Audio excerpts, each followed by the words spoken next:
जम्मू कश्मीर के डोडा जिले में बीते गुरुवार को एक ऐसी घटना हुई जिसने पूरे देश को हिला दिया। भद्रवाह चंबा अंतर्राज्यीय सड़क पर खन्नी टॉप के पास 9000 फीट की ऊंचाई पर भारतीय सेना का एक बुलेट प्रूफ ट्रक 200 फीट गहरी खाई में जा गिरा। इस दुखद हादसे में 10 बहादुर जवान शहीद हो गए और 11 घायल हुए। ये कोई साधारण दुर्घटना नहीं थी। सेना के जवान आतंकवाद विरोधी मिशन पर निकले थे। उनका कैस्पेयर नाम का भारी बुलेट प्रूफ वाहन, जो माइन और हमलों से सुरक्षा देता है, बर्फीली और फिसलन भरी सड़क पर अनियंत्रित हो गया। इस आधुनिक वाहन का वजन इसकी सुरक्षा की गारंटी है, लेकिन पहाड़ी रास्तों पर यही वजन खतरनाक भी हो सकता है। ड्राइवर का वाहन पर से नियंत्रण छूट गया और ये भयानक हादसा हो गया। दूर से देखने पर यह मजबूत वाहन धातु के मुड़े हुए टुकड़ों का ढेर लग रहा था।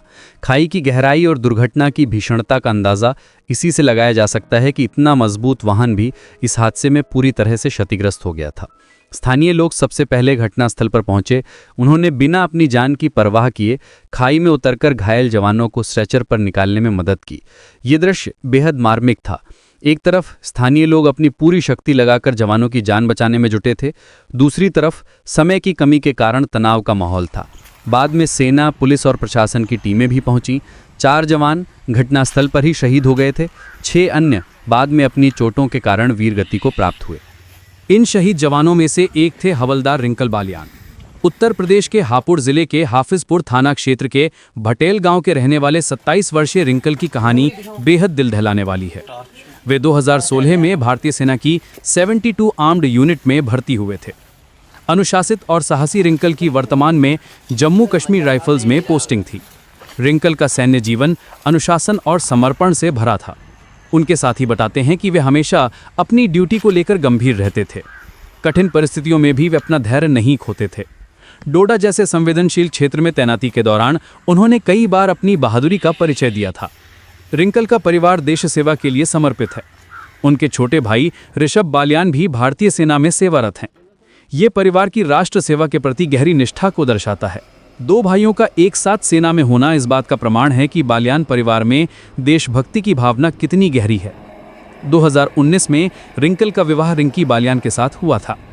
वे अपने पीछे अपनी पत्नी रिंकी, 3 वर्षीय बेटी जस्सू और 1 वर्षीय बेटे को छोड़ गए हैं।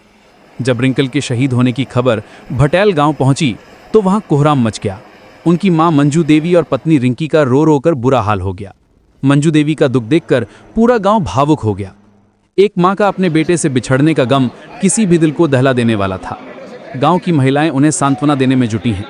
आसपास के गांवों से भी लोग शोक व्यक्त करने के लिए पहुंच गए हैं। रिंकल के पिता और परिवारजन उनके पार्थिव शरीर के आने का इंतजार कर रहे थे। शुक्रवार दोपहर करीब 2 बजे उनका पार्थिव शरीर पैतृक गांव भटेल पहुंचा, जहां सैन्य सम्मान के साथ उनका अंतिम संस्कार किया गया। तिरंगे में लिपटे उनके पार्थिव शरीर को देखकर पूरा गांव भावुक हो गया था। यह हादसा डोडा जिले में बढ़ती आतंकवादी गतिविधियों के बीच हुआ है। हाल के वर्षों में इस क्षेत्र में आतंकवाद का पुनरुत्थान देखा गया है, जिसके कारण कई मुठभेड़ें हुई हैं और सैनिकों तथा आतंकवादियों की मौतें हुई हैं। किश्तवाड़ जिले में भी सुरक्षा बल आतंकवादियों की तलाश में जुटे हैं। हाल ही में किश्तवाड़ में स्पेशल फोर्सेस कमांडो हवलदार गजेंद्र सिंह शहीद हुआ था, जिससे इस क्षेत्र की संवेदनशीलता का पता चलता है।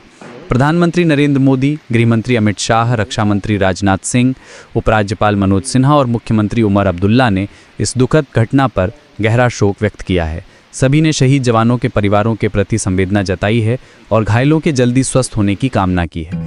घायल जवानों को तुरंत एयरलिफ्ट करके उधमपुर के कमांड अस्पताल में भर्ती कराया गया है, जहां उन्हें बेहतरीन चिकित्सा सुविधा दी जा रही है। एक जवान भदरवाह के उप जिला अस्पताल में निगरानी में।